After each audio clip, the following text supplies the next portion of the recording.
On vous souhaite la bienvenue à ericlatour.com. Vous savez, il y a une nouvelle génération qui pousse les 16-35 ans, qui fréquentent occasionnellement les carrefours jeunesse-emploi un peu partout au Québec, notamment ici à Saint-Jean-sur-Richelieu. Il y a eu un grand projet de consultation récemment et il y a des recommandations et des trucs fort intéressants.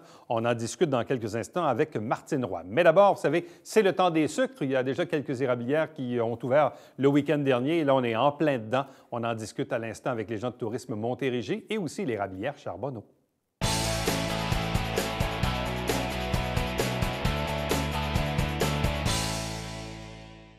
C'est déjà le moment de parler du temps des sucres. C'est donc que le printemps est vraiment à nos portes. On a entendu dire également que les érables coulaient à flot, semble-t-il, dans ce début de saison.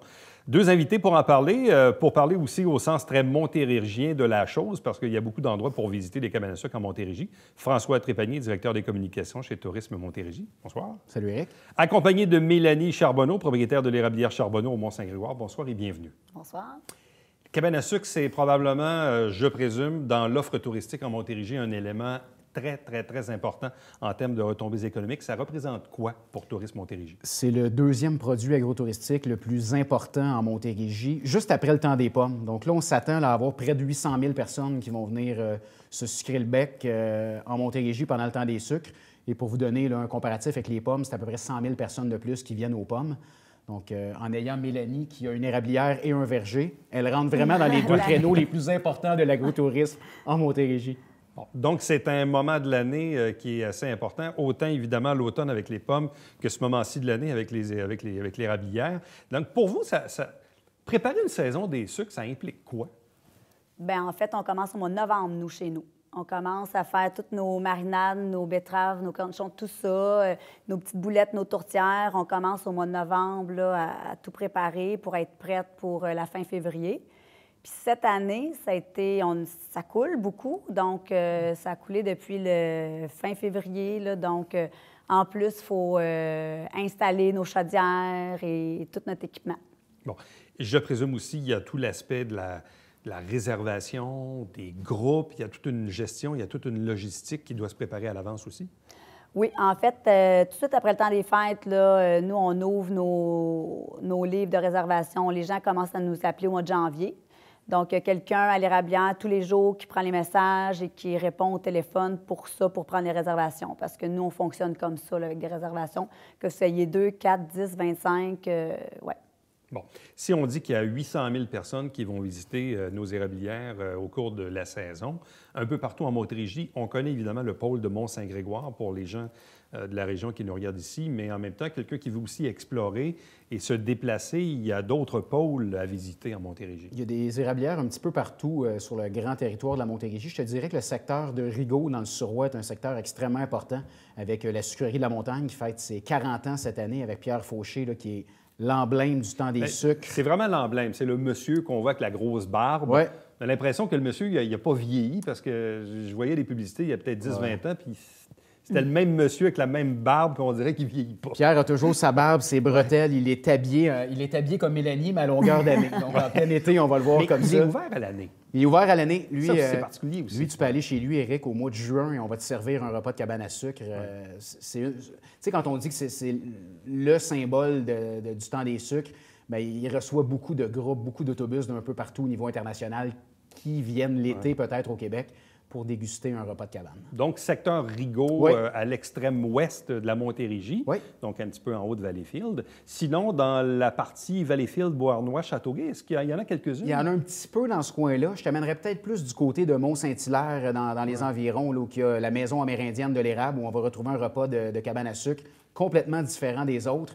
Il y a l'érablière Enfield également qui offre un repas de cabane à sucre traditionnel, mais également pour tout ce qui est végétalien, sans gluten, sont vraiment adaptés également à ça. Là, ils mettent ça de l'avant. Bon, secteur Sorel ou secteur de la frontière américaine, est-ce qu'il y en a aussi? Un petit peu moins dans ce coin-là. Donc, c'est plus concentré. On s'entend que le pôle de Mont-Saint-Grégoire est vraiment le pôle le plus important au Québec de cabane à sucre. C'est là qu'on retrouve le plus de cabane à sucre commerciales au pied carré. Donc, du côté de Mont-Saint-Grégoire, on est chanceux. Bon. L'achalandage à Mont-Saint-Grégoire, pour les mois là, de mars, avril, mai, ça peut ressembler à quoi? Bien, en fait, bon, là, c'est sûr que durant la semaine de relâche, c'est beaucoup plus fort durant la semaine. Mais les fins de semaine, chez nous, on peut avoir jusqu'à 1500, 2000 personnes par jour pour un samedi, là, parce que les samedis, ça roule vraiment du matin jusqu'au soir. Les dimanches, c'est un petit peu moins parce que souvent, le dimanche soir, les gens vont moins manger à l'extérieur. Mais sinon, oui, c'est quand même beaucoup de gens le week-end. Puis sur semaine, bien, on a encore beaucoup on a des groupes scolaires, on a des groupes aussi de retraités. Donc, c'est une clientèle différente. Bon, on sait que la Montérégie, c'est une région d'escapade et probablement que le temps des sucres fait partie évidemment de ce mouvement de partir de la maison le matin, aller dans une érablière et revenir.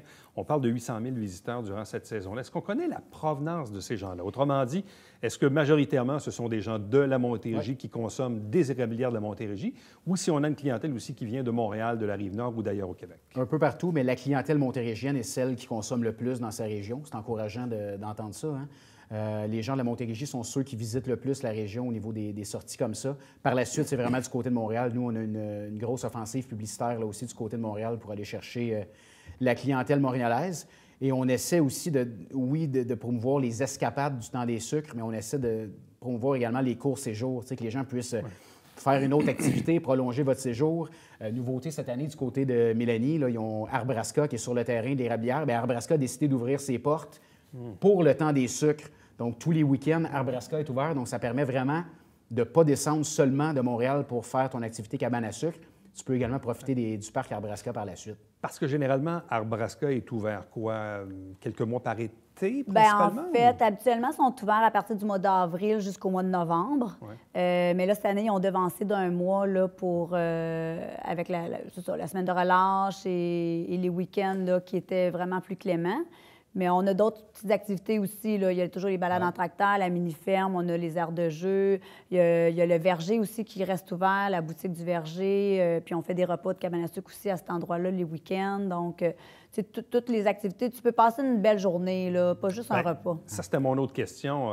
Quelqu'un qui veut vraiment maximiser sa journée, bon, on va manger, oui, mais il y a le avant et le après. Puis je ne sais pas, Arbraska, combien de temps que ça peut prendre, faire le tracé? Bien, en fait, habituellement, pour les réservations, c'est un 2 heures, 2 à 3 heures qui vous allouent, tout dépendant si vous êtes dans le parcours pour intermédiaire ou avancé, ou pour les plus petits, là, parce que ça commence pas mal vers les 7-8 ans. Là. Il y a une grandeur à respecter pour l'admission.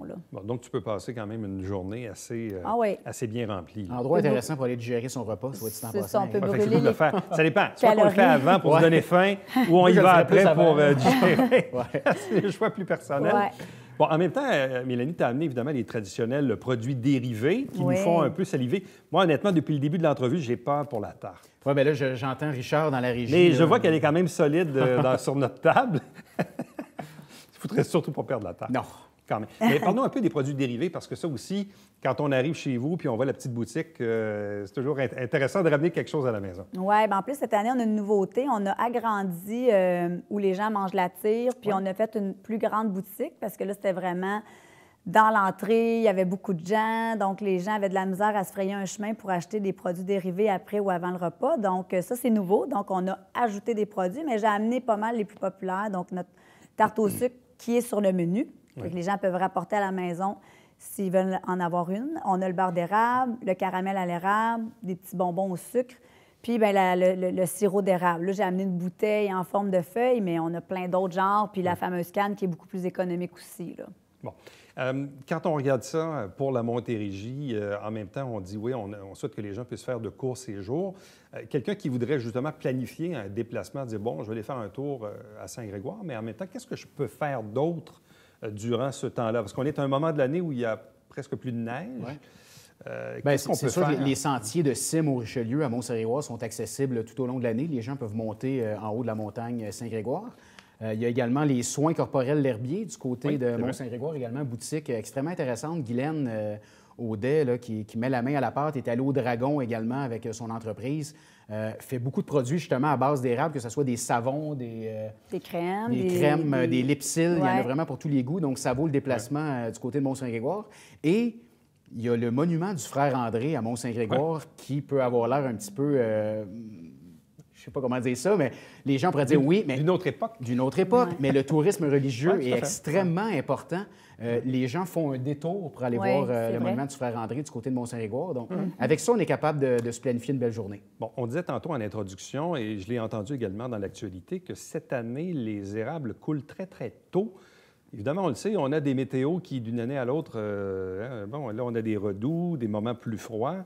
Là, visiblement, c'est assez tranquille depuis quelques semaines. Donc, à quoi peut-on attribuer ce phénomène que les érables coulent plus tôt que les autres saisons? Bien, en fait, c'est pas... En 2012, là, la dernière fois qu'on a vu ça, c'était en 2012. Fait que ça fait pas si longtemps que ça. Là. Ça arrive une fois... C'est un cycle. Oui, exactement. Là. Fait que c'est pas C'est rien... pas si exceptionnel. Non, ça nous est déjà arrivé. Là. Avant de venir, j'ai regardé mes articles, puis c'est ça, en 2012, là, ça a été pas mal dans les mêmes temps, là, vers le 20 février qu'on avait eu nos premiers gallons de sirop d'érable. Là. Donc, c'est pas mal dans les mêmes dates cette année. C'est sûr qu'il y a eu un peu... Il y avait de la neige au sol. Là. Il n'y en a plus beaucoup, mais il y avait de la neige au sol. Fait que ça gardait quand même les racines bien emmitouflées. Donc, ça n'a pas parti... Ça a parti, mais pas trop chaud. Là, il reste à voir si ça va continuer. Si Et on là, va généralement, ça avoir peut couler combien de temps? Bien, habituellement, une bonne saison, c'est un 3 à 4 semaines, quand même. mais OK. là, on ne sait pas. Mais là, présentement, ça coule. Là. Nous, on bouille à tous les jours présentement. Là. Bon. Donc, si les gens veulent se renseigner, il y a toujours le site Internet de Tourisme Montérégie. Monescapade.ca, qui est un site où vous allez pouvoir justement prévoir votre sortie à la cabane à sucre et vos activités à faire avant ou après, selon votre intérêt. Ou sinon érablièrecharbonneau.ca pour obtenir tous les renseignements sur l'offre de service, évidemment, de l'érablière. C'est Bien, bien un ça. gros merci, puis on vous souhaite la plus belle des saisons. Moi, chaque année, j'aime ça, aller à la cabane à sucre. Je trouve que c'est un moment intéressant, puis des fois, j'essaie d'y aller plus tôt que tard aussi. Quoi que vous êtes ouvert jusqu'à quoi, fin... Avril, 29 fin avril. Bon, jusqu'à la fin avril. Donc, il vous reste encore quelques semaines. Merci beaucoup. Merci, Eric. Merci. Restez avec nous, puisqu'au retour, on vous parle du projet Ma Voix compte du côté du Carrefour Jeunesse Emploi.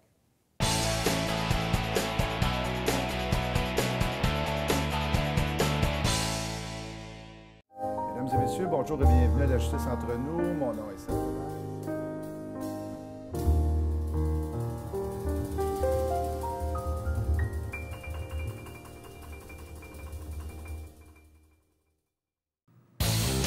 Salut, ici Alexandre Baudouin. Et François Trépanier. Ou encore Guy Ligan. Cette semaine, François, on reçoit Normand Saint-Pierre. Oui, bien connu dans sa famille et moi-même. Exactement. Tu vas nous dire quoi faire dans la Montérégie pendant la semaine de relâche. Voilà. Manquez pas ça.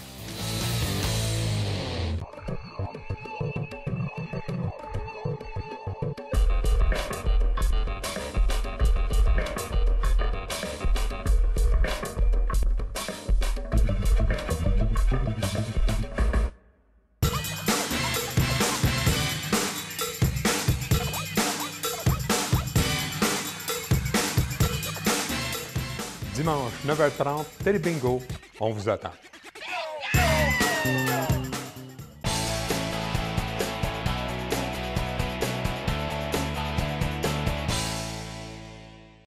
Parlons du projet Ma Voix compte, organisé par le regroupement des Carrefour Jeunesse Emploi du Québec. Nous, ici, on est chanceux à Saint-Jean-sur-Richelieu d'avoir également un Carrefour Jeunesse Emploi avec nous pour en parler. Sa directrice, Martine Roy. Bonsoir et bienvenue. Bonsoir. Tout d'abord, peut-être pour les gens qui ne connaissent pas encore, c'est quoi le Carrefour Jeunesse Emploi? Dans le fond, le Carrefour, c'est un organisme qui est vraiment dédié aux jeunes 16-35 ans qui sont en démarche soit d'intégrer le marché du travail, de réaliser un projet de retour aux études ou de créer leur entreprise. Donc, on est vraiment une ressource dédiée aux jeunes du territoire. Et de quelle façon on les aide? Bien, ça prend différentes formes. Bien sûr, souvent, les gens s'adressent à nous parce qu'ils sont à la recherche d'un emploi qui leur convient. Donc, ça peut être dans le soutien à leur CV, préparation d'entrevue, trouver des entreprises qui cherchent des gens dans leur formation, démarches d'orientation, des projets aussi. Puis, les jeunes aussi, de plus en plus, on travaille à leur implication citoyenne parce que je pense que c'est aussi une belle façon pour eux de découvrir leur potentiel. Bon, même si la Montérégie vit un quasi plein emploi, 4,6 le taux de chômage ces jours-ci. Mais il n'en demeure pas moins qu'on le constate. Il y a beaucoup de jeunes qui, pour mille et une raisons, n'ont pas terminé leurs études, se rendent compte après quelques années que ça devient un handicap qu'on veut régler. ou sinon, on a travaillé dans un domaine X jusqu'à 25, 28 ans, des fois pour se rendre compte finalement qu'on n'aime pas ça, puis qu'on veut faire d'autres choses. Bref, il y a toutes sortes, Toutes sortes de besoins. Toutes sortes de besoins, là. Tout à fait. Mais c'est certain que les jeunes qui n'ont pas complété leurs études, l'intégration d'une façon plus permanente sur le marché du travail est beaucoup plus difficile. Donc, ils occupent des emplois moins spécialisés. Donc, souvent, un emploi qui convenait aux jeunes de 17 ans, rendus à 24, 25 ans, ils se disent, bien, finalement, je pense que je veux faire quelque chose qui me rejoint plus. Donc, on est là pour eux. Bon, qu'est-ce que c'est le réseau des Carrefour Jeunesse Emploi du Québec? Il y en a combien de Carrefour Jeunesse Emploi comme nous, celui qu'on a ici à Saint-Jean? Bien, tout le territoire du Québec est couvert par un Carrefour Jeunesse Emploi. Donc, il y en a 110 au Québec.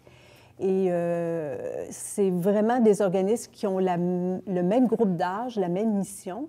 La façon de travailler dans leur milieu peut être différente en fonction, là, bien sûr, là, des besoins qu'ils identifient sur leur territoire.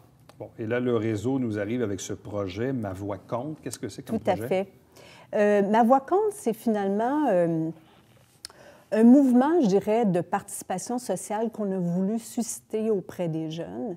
On ne se cachera pas qu'on a des grands défis qui nous attendent dans les prochaines années. On pense à des besoins de main-d'œuvre, les défis par rapport à l'éducation, par rapport aussi à des valeurs qui sont propres aux jeunes. On pense au développement durable, on pense bien sûr à toute la notion là, d'une offre de loisirs culturels qui est souvent nommée par eux. Donc, on a voulu finalement leur donner une tribune. Et pendant 2 mois à l'automne, on a créé finalement un mouvement où les jeunes pouvaient participer, s'impliquer, s'exprimer et échanger sur différents enjeux. On avait 39 thématiques. 39 thématiques? Oui, c'est ça. Mais je vous dirais qu'il y en a certaines qui étaient quand même plus populaires que d'autres. On pense entre autres à l'éducation, l'emploi, la santé, santé mentale. L'environnement était aussi une thématique qui était populaire. L'intimidation, qui était aussi un enjeu important, parce que je pense qu'il y a quand même beaucoup de jeunes qui ont vécu aussi cette réalité-là. Quelle est la nouvelle culture du travail que va forcément imposer cette nouvelle génération des 16-35 ans? Prenons un exemple, celui de la fameuse conciliation travail-famille, qu'on nous ramène d'élection en élection, là, mais... Pour un jeune de 16 à 35 ans, ça veut dire quoi, ça, la conciliation travail-famille? C'est certain que les jeunes, je pense qu'ils ont eu des modèles aussi de gens qui ont investi énormément au niveau du travail rémunéré. Et on sent très bien qu'il y a une valeur qui est portée par les jeunes, c'est d'un équilibre entre leur vie personnelle et leur vie professionnelle. Je pense que toute la notion de la famille est quelque chose qui est important aussi pour eux. Et on l'a vu finalement à travers là, les propositions qui sont ressorties. Bien, même, on regarde tout récemment, bon, il y a tout un débat là, sur le temps supplémentaire obligatoire dans le réseau de la santé. Et ce qu'on a vu circuler sur les réseaux sociaux, très souvent, ce sont de très jeunes infirmières qui, même sous la menace d'une suspension ou quoi que ce soit, n'ont pas eu crainte de se photographier avec un mot-clé, etc., pour dire aux gens « ça suffit ». Puis là, finalement, on a vu les élus ont commencé à un peu être dérangés par ce mouvement-là. C'est un exemple pour dire peut-être que les plus vieux ou les plus vieilles ont accepté le temps supplémentaire obligatoire, mais visiblement, la nouvelle cohorte n'a peut-être pas le goût de se taper ça nécessairement. Bien, je pense que c'est un constat. C'est un exemple, mais je pense que c'est un constat qu'on voit. Souvent, ce que les jeunes nous nommaient, c'est que pour eux, c'est important de bien faire le travail qu'ils avaient à réaliser et que quand parfois les heures de travail sont plus longues, bien là, c'est la qualité qui était laissée pour compte.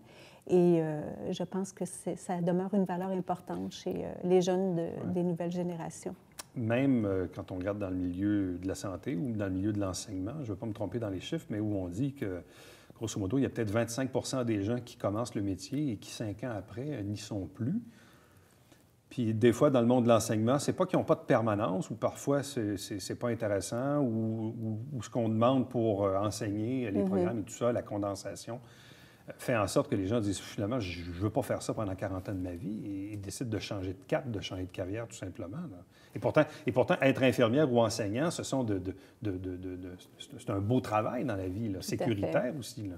Bien, on l'a vu par les propositions qui sont sorties de l'exercice qu'on a fait, comment finalement l'emploi, un emploi qui convient à la personne et un emploi où les gens peuvent se réaliser, c'était quelque chose d'important et d'avoir des conditions appropriées pour bien le réaliser.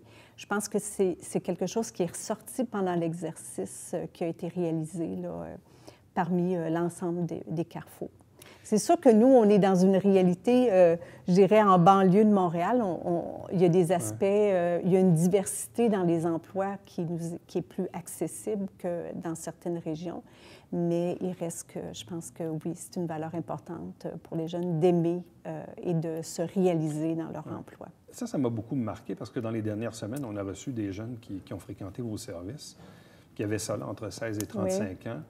Et dans tous les cas qu'on a reçus ici, ce qui m'avait frappé, des jeunes qui ne savaient pas trop où aller, et il y a quelqu'un chez vous qui leur a dit « Qu'est-ce que tu aimes faire ou qu'est-ce que tu aimerais faire dans la vie? » Même si c'est peut-être pas le job le plus payant, même s'il y a peut-être des contraintes, mais d'aimer ce qu'on fait. Oui. Ça, c'est comme la base, là. Tout à fait. C'est long, une vie, travailler quand tu n'aimes pas ton boulot, là. Oui, puis quand on aime quelque chose, bien, je pense qu'on peut y mettre les efforts, l'énergie, tout ça. Donc, c'est vrai qu'on part toujours des intérêts des jeunes dans leur démarche parce que parfois, ils peuvent se laisser influencer par différents facteurs qui font en sorte qu'ils les remettent en question par la suite. Donc, parler de développement durable, et surtout dans une région comme la nôtre où il y a quand même pas mal de gens qui travaillent à Montréal. Donc, toute la notion du transport devient aussi un enjeu important. C'est un enjeu important et c'est ressorti aussi parmi les propositions d'avoir une offre de transport adapté, adéquat.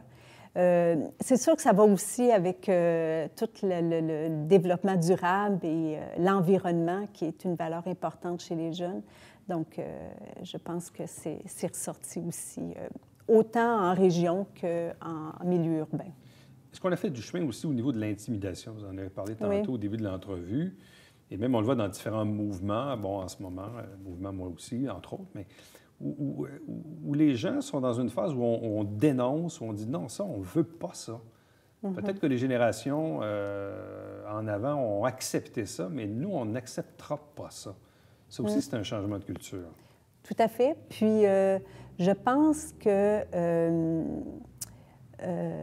il y a des jeunes qui n'ont pas trouvé la solution lorsqu'ils ont vécu ça. Et je pense qu'ils sont dans un mode de faire des propositions pour comment on pourrait trouver des solutions pour atténuer, mais du moins éliminer l'impact de l'intimidation chez les jeunes.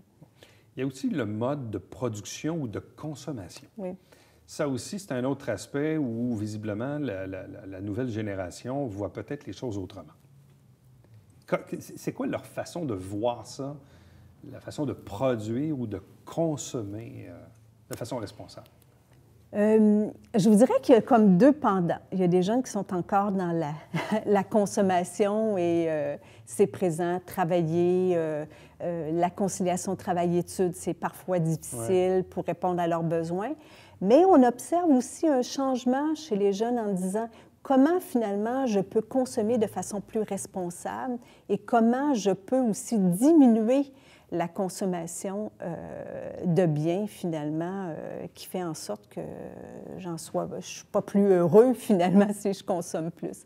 Et ça, on commence à l'entendre par rapport à ça. Comme, entre autres, comment je peux recycler, comment je peux donner, comment je peux transférer à d'autres personnes. On l'entend de plus en plus. Est-ce que les jeunes veulent moins flasher? Bien, la belle bagnole, la belle maison, oui, je sais pas. Je pense que ça a un coût, tout ça, puis peut-être qu'il y a une remise en question. Mais maintenant, je vous dirais, au Carrefour, on est même... on travaille avec eux toute la notion de la consommation, le budget, le crédit, et je pense qu'il y a des jeunes qui se constatent finalement qu'il peut y avoir des pièges aussi dans la consommation. Il y a aussi le phénomène de la diversité. Oui. Ça aussi, c'est un nouveau phénomène. Il y en aura de plus en plus, évidemment, un pays où on a quand même beaucoup d'immigration. Ça aussi, les jeunes ont un degré d'ouverture qui est peut-être différent de leurs aînés. Oui, je pense que oui, parce qu'ils sont appelés à côtoyer une diversité au niveau des personnes. Tant mieux, parce que je pense que, comme on a observé, on a voulu faire cet exercice-là pour faire en sorte, finalement, de mobiliser les jeunes autour d'enjeux sociaux que nous aurons à affronter dans les prochaines années. Et je pense que ça, c'est une réalité. De côtoyer la diversité, ça va faire partie de nos réalités. Dans le fond, quand on regarde les propositions de ce projet, de ce mouvement social, il y a un message là-dedans pour les employeurs qui, dans certains cas, disent, écoutez, on a des pénuries de main-d'œuvre, puis d'autant plus que le taux de chômage est quand même assez bas. Mais dans le fond, pour un employeur qui regarde ça, il a peut-être intérêt à regarder les recommandations, parce que s'il veut offrir un milieu de travail, disons, attrayant, puis aller chercher donc de nouveaux employés, il y a peut-être intérêt à comprendre cette nouvelle génération. Oui, moi je pense que c'est toute la société qui a intérêt à regarder ces propositions-là pour impliquer les jeunes dans les défis qu'on va avoir à relever. Et d'ailleurs, ces propositions-là, le réseau des Carrefours a l'intention aussi de les présenter aux élus, aux acteurs publics, parce que je pense qu'il peut y avoir des belles solutions. Et ça peut aussi amener les jeunes à se mobiliser par rapport à des enjeux à ce niveau-là.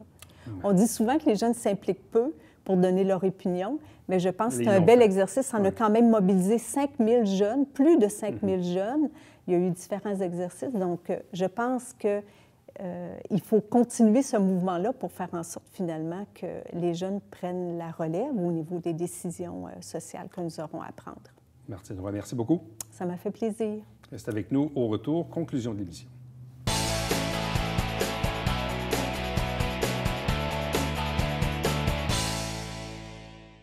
Vous travaillez dans le monde de l'enseignement, vous désirez peut-être avoir un conférencier ou des ateliers d'animation sur la récupération dans votre classe, bien, vous pouvez contacter les gens de Compo au Richelieu. Chaque semaine, on vous présente des extraits des travaux du Conseil municipal de Saint-Jean-sur-Richelieu via l'émission Saint-Jean-sur-Richelieu et l'émission se retrouve également sur notre site Internet. Chaque dimanche matin à 9h30 en direct, c'est le Télébingo avec 4 000 $ en prix. Il y a 30 dépositaires dans la région pour acheter vos livrets et pour avoir la liste. Vous allez sur le site Internet tvhr9.com.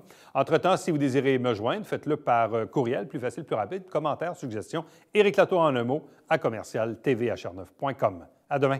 Bye-bye.